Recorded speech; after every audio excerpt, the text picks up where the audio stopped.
So very welcome to you all, very good evening. हम chapter पढ़ रहे हैं that is French revolution. History का पहला टॉपिक है क्लास 9 का। वो बच्चे थक जाते हैं पढ़ पढ़ के, लेकिन I will try my best कि आप लोग थको ना, थोड़ा थोड़ा करके पूरा अच्छे से पूरा पढ़ लो। तो चले, I will start the thing. French revolution क्या है इस चैप्टर में, क्यों है ये इतना इंपॉर्टेंट और क्यों है ये इतना फेमस? फ्रेंच रेवोल्यूशन, इस चैप्टर को आपके सामने ऐसे रखा गया है जैसे कोई मूवी चल रही है। शुरुआती दौर में आपको ऐसे ही कुछ देखने को मिलेगा, एक फ्लैशबैक में लेके जाते हैं आपको इस चैप्टर में। जैसे मूवी में दिखाते हैं, पहले किसी हीरो को मार पिट रही है या उसकी गर्लफ्रेंड, उसकी जो उसका प्यार होता है वो अलग हो रहा है, फिर जुड़ रहे हैं, ऐसा कुछ दिखाते हैं, फिर बाद में कंप्लीट स्टोरी बताते हैं। उसी तरीके से फ्रेंच रेवोल्यूशन की जो कहानी है वो कुछ इस तरीके से बताई है। तो चलिए फ्रेंच रेवोल्यूशन की कहानी पढ़ते हैं आपकी किताब के जुबानी। What is written there, let us see. बोलते हैं, on the morning of 14 July 1789 the city of Paris was in the state of alarm. The king had commanded troops to move into the city. The rumors spread that he would soon order the army to open fire upon the citizens. Some 7,000 men and women gathered in front of the town hall and decided to form a people's militia. They broke into a number of government buildings in search of arms. बोलते हैं 14 July 1789 की कहानी है ये, सुबह early morning. बोलते हैं Paris की जो सिटी थी, गलियां थी, वहां पे एक चेतावनी, एक ऐसा सन्नाटा छा चुका था कि कुछ खतरे का एक संदेश लेके आ रहा था। क्या हुआ था? लोगों ने सुना कि राजा जो हैं उन्होंने अपनी सिपाहियों को, अपने ट्रूप्स को, अपनी आर्मी को बोल दिया है सिटी में जाओ। लोगों का अफवाह ये फैल गई थी कि जल्द ही वो आर्मी लोगों पे गोलियां चलाएगी, फायर करेगी। इस चक्कर में हुआ क्या, वहां के लोग, चाहे वो औरत हो मर्द हो, 7,000 लोग गैदर हुए, जमा हो गए और रिवॉल्ट, एक ऐसा एक वो क्या कहें, एक मिलिट्री रिवॉल्ट शुरू करने के लिए तत्पर हो चुके थे। वो they broke into number of government buildings, कई गवर्नमेंट बिल्डिंग्स में वो घुस चुके, ताकि उनको भी अब सामना करेंगे कैसे आर्मी का, हथियार से ना, तो इसलिए हथियार की तलाश में गए। अभी तक कंफर्म नहीं है क्या हुआ, बस अभी ये उन्होंने अफवाह सुनी तो उसके खिलाफ ये सारी चीजें हो रही है। बोलते finally a group of several hundred people marched towards the eastern part of the city and stormed for the fortress prison, the Bastille, where they hoped to find hoarded ammunition.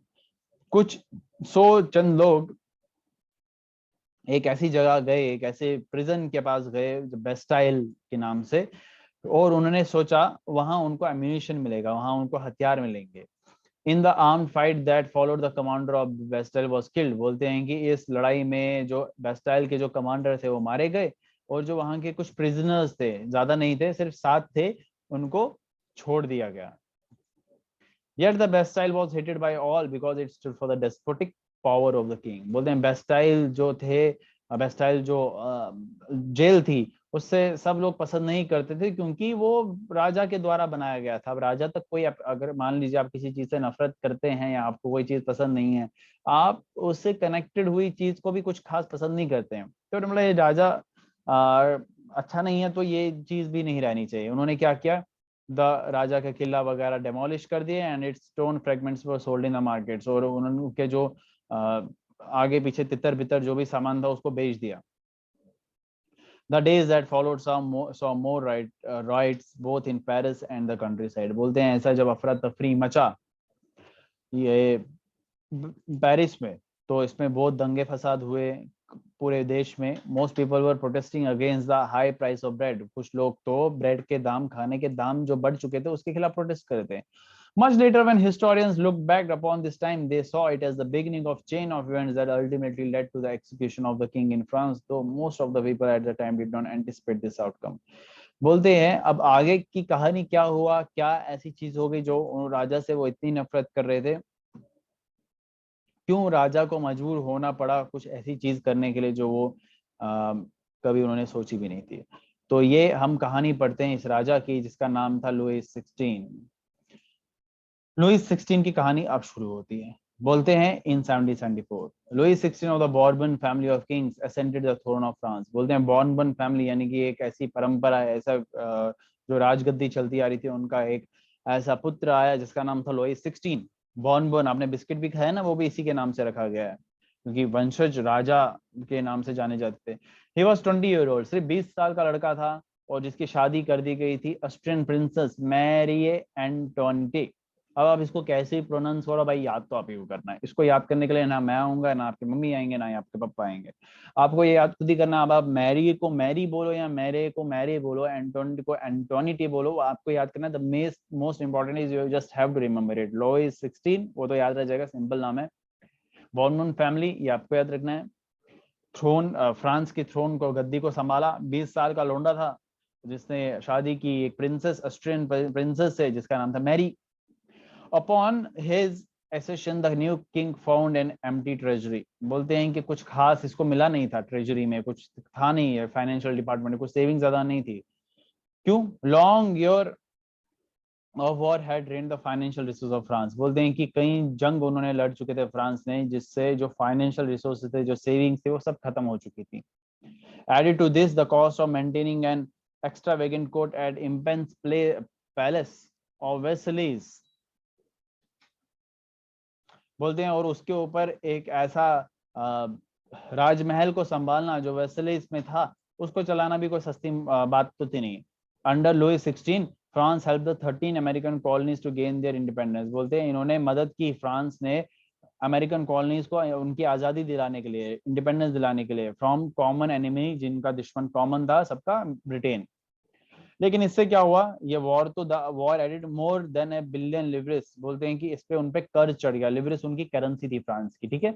बोलते हैं इन पे बहुत कर्ज चढ़ गया। टू डेब्ट that had already risen to more than 2 billion. बोलते हैं कि 1 बिलियन से 2 बिलियन तक कर्ज चढ़ गया इन पे। लिवरेज मतलब उनकी currency.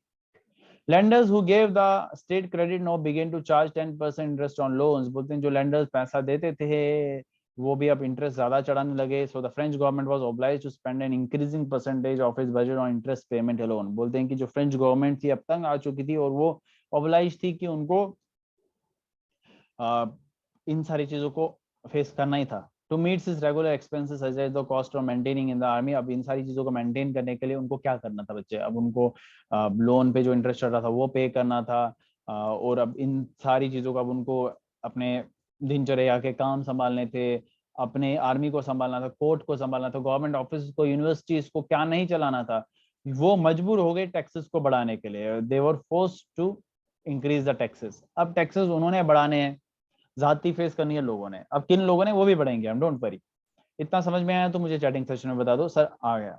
Yet even this measure would not have suffered। French society in the 18th century was divided into 3 states and only member of the third state paid taxes।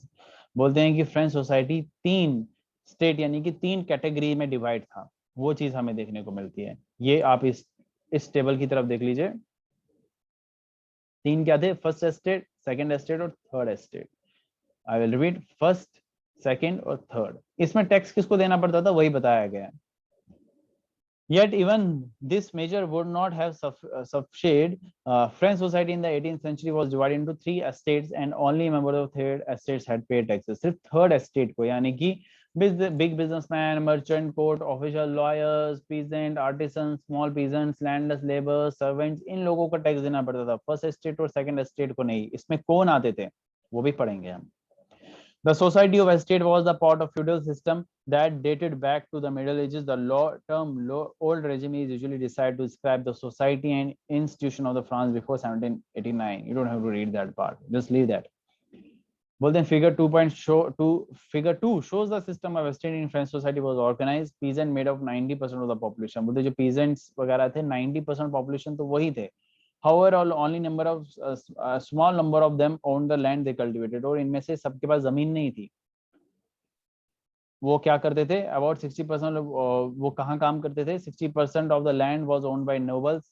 या तो वो जो जमीन जो नोबल्स ने ली थी या चर्च यानी कि क्लर्जी ने ली थी, and other rich member of the third estate. और यहाँ थर्ड एस्टेट के जो रिच मेंबर्स थे जैसे बिजनेसमैन हो गए, मर्चेंट्स हो गए, इन लोगों के पास होती थी। और इधर काम किसको करना पड़ता था? पीजेंट्स को। पीजेंट्स के पास भी कुछ अपना ज्यादा बैकअप में कुछ अपनी जमीन नहीं होती थी। ठीक है, बोलते हैं the members of the first two estates that is clergy and nobility enjoyed certain privileges by birth. इनको जो फर्स्ट एस्टेट और सेकंड एस्टेट के जो लोग थे, इनको कुछ जन्म सिद्ध अधिकार दिए जाते थे, that is clergy and the nobility. The most important of these was exemption from paying tax to the states, यानी कि उनको टैक्स नहीं देना पड़ता था स्टेट को। ये सबसे बड़ा भेदभाव थर्ड एस्टेट के लिए, थर्ड एस्टेट के लिए। The noble further The nobles further enjoyed feudal privileges। जो nobles होते थे उनको feudal privileges दिए जाते थे, यानी कि कुछ फायदे दिए जाते थे टैक्स से रिलेटेड या बाकी सारी चीज से रिलेटेड। These included, जैसे क्या, feudal dues which they extracted from the peasants। ये peasants इनको भी टैक्स दे देते थे nobles को। Peasants were obliged to render service to the lord, to work in his office and fields, to serve in the army and to participate in building roads। Peasants को ये कामों पर भी मजबूर कर दिया जाता था कि उनको अलग अलग लोगों के अलग अलग जो क्लर्जी होते थे या जो नोबल्स होते थे उनके वहां काम करना पड़ता था, उनके घरों पे, उनके फील्ड्स में, इवन आर्मी में भी उनको जबरदस्ती धकेल दिया जाता था, और बिल्डिंग रोड्स यानी कि सड़कें बनाने में या अलग अलग ब्रिजेस बनाने में भी उनको काम में लगाया जाता था। The church to extracted its share of taxes called tithes from the peasants. बोलते हैं कि जिस तरीके से नोबल्स उनसे टैक्स लेते थे, वैसे ही चर्चेस भी उनसे कुछ पार्ट टैक्सेस लेते थे पीजेंट से, उसको कहते थे तिथीज।